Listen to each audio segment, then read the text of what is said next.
External Affairs Minister Dr. S. Jaishankar has met his Chinese counterpart Wang Yi at the Shanghai Cooperation Organization foreign ministers meet on the sidelines. Now, during this meeting, the ministers reviewed the state of India-China bilateral ties.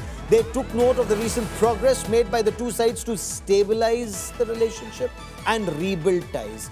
Priority on people-centric engagement, including activities to commemorate 75 years of establishment of diplomatic ties between the two countries. The External Affairs Minister appreciated Chinese side cooperation for the resumption of the Kailash-Mansarovar Yatra. The two sides have agreed to take additional practical steps, including travel to each other's country and direct flight connectivity for facilitating people-to-people exchanges. The External Affairs Minister highlighted the positive impact of peace and tranquility at the border for smooth development of bilateral ties and supported continued efforts towards de-escalation and better border management. He underlined the need for cooperation on trans-border rivers cooperation, including resumption or provision of hydrological data by the Chinese side.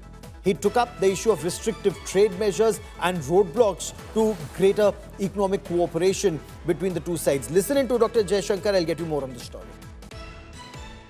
We have made good progress in the past 9 months for the normalization of our bilateral relations.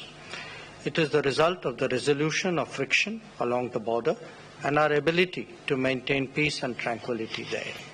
This is the fundamental basis of our mutual strategic trust and for smooth development of bilateral relations. It is now incumbent on us to address other aspects related to the border, including de-escalation.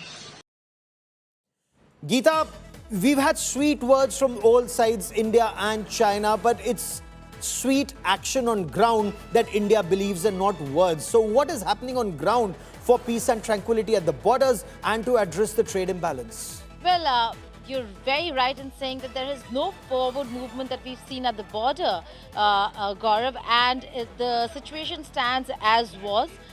There has been no forward movement. Both sides have been talking about maintaining peace and tranquility. That goes without saying, because right now there is a mechanism and there are conversations that are taking place at the diplomatic level and at the military level. But beyond that, in terms of disengagement, we are still stuck with the Chinese forces not moving back. And that's an unacceptable situation right now for India.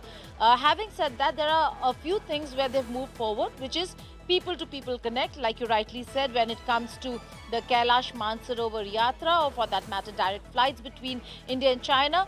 But in terms of looking and hydrological data that China is now willing to share with India, it had stopped sharing data on Brahmaputra River, which was critical for India.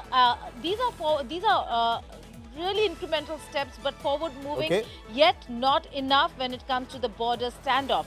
The other very important thing that was missing from the statement, which Dr. Jaishankar certainly would be making at the SCO foreign ministers meeting in Tianjin, Gaurav, has to do with terrorism. And he's already said that. He's going to talk about counter-terrorism.